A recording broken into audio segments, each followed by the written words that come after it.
All right, so we've reduced the polygon count. We've laid out the UVs. When it comes to baking this object, what we're going to need to do is, first off, let me create a new layer, and I'm going to call this low. And I'm going to add all the objects to it so that it's on its own separate layer. It would not be a bad idea to name these objects. So that'd be low top.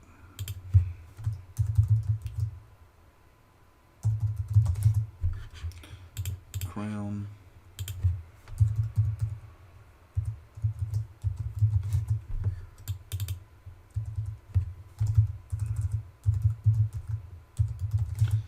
Low main, vice versa.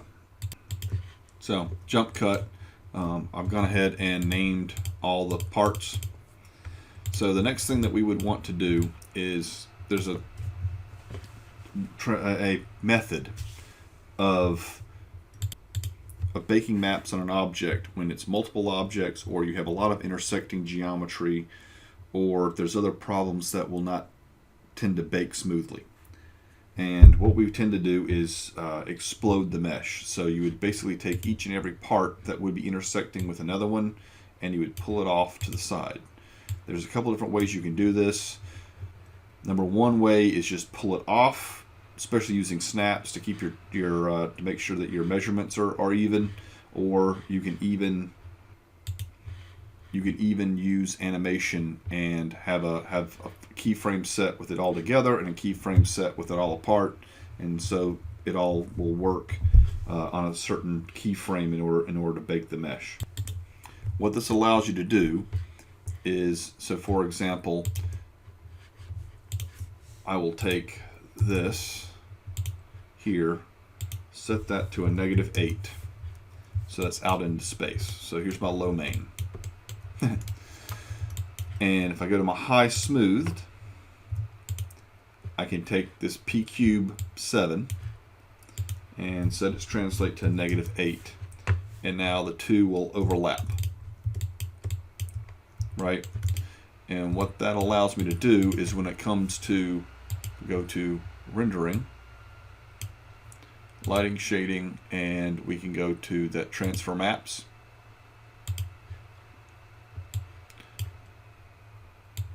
When I click on my source shape,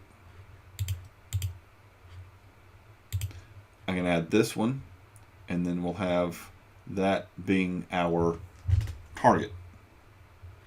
And I can add all my targets and all my sources and bake them, but they will all be so far apart that when it's shooting rays to bake the texture information, they won't keep intersecting with the other parts of the mesh.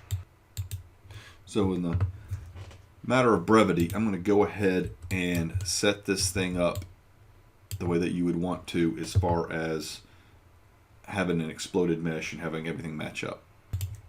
So here's the final setup. So here's the high, here's the low, and you can see how the two are overlapping each other. Remember, when it comes to moving this stuff, the J key is definitely your friend. So you can position the objects exactly where that you need them to be, and they all come out consistent. So here's my transfer maps, and I've already have my source. I have the different objects. I'm gonna go ahead and select, let's say, this top piece. So I'm going to add selected. Actually, clear all, add selected. And I know I'm going to want the high poly. Add select is my source. And I can definitely go and say envelope. So I see that the envelope is here and it's very, very close. And I don't think I'm going to need much of an envelope on this one. So 0.01, say 0.2, 0.5, so 0.25, 0.5.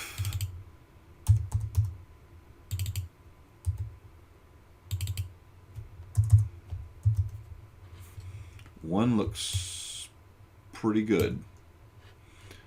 Let's check this one because it's got the extra detail. So add that as a source. Add that as a source.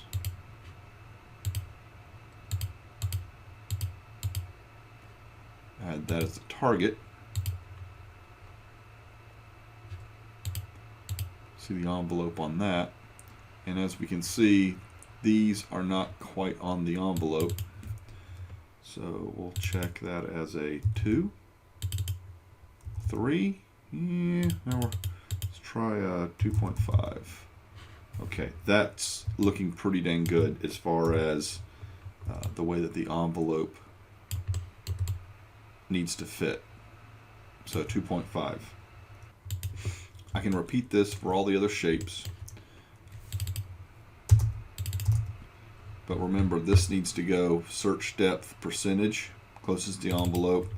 I'm going to do a 2.5%. We'll do 3 just for safety's sake.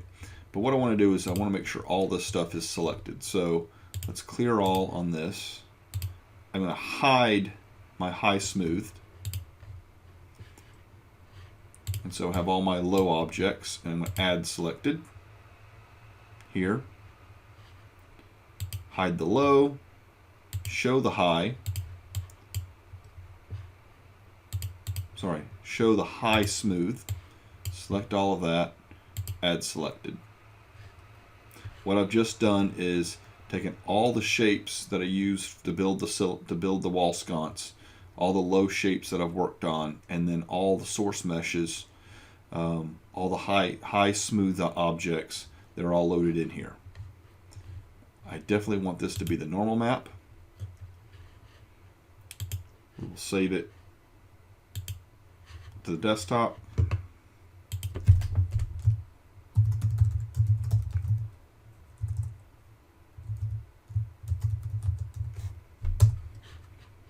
Give it a nice name. PNG is just fine. Tangent space is what we're going to want. We're testing this one, so 512. A 512 should work out just fine. Sampling at 2x2 is okay because again, this is just for kind of quick. Closest to envelope should work just fine. Match using geometry normals, or we can match using surface normals. And what we want to do is give this a shot. So I baked it, and the result looks something like this. So as I can see, there's some rounding, but overall the edges and all that kind of look pretty good. There may be some issues as far as padding is concerned along some of these edges. We shall see, but again, this is only a 512. I think that when we look at this from on a larger res, I think it'll be just fine. So what I'm going to want to do to test, close this for 1 second, is let's hide that. Let's go to our low, select everything, Command D to duplicate it, slide it on over, and then select all of my translates, select everything, set everything to 0, pull it off to the side. Okay, and then here, select it all, assign a new material, do a blend for this one because I want to kind of see the shine a little bit, and bump mapping, check, create a node, file, the value,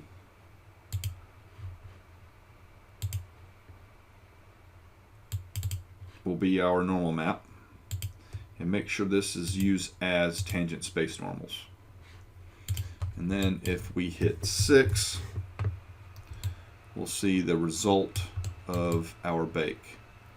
Now a couple of things I'm already noticing is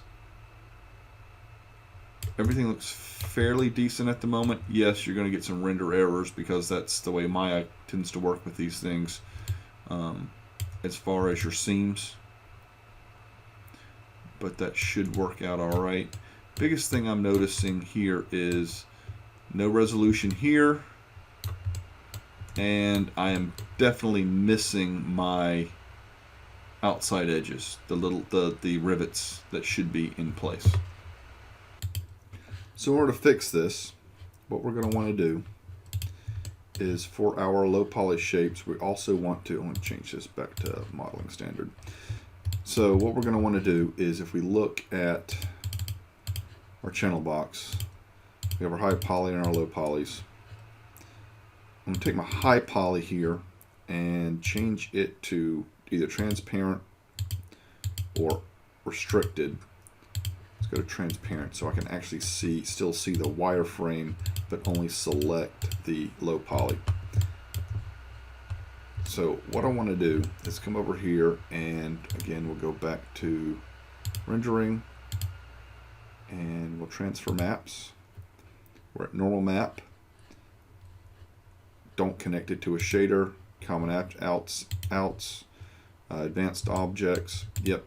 And so when I look at my low poly here, and I'll just go ahead and select all of these, clear all, add selected, and change all these to envelope.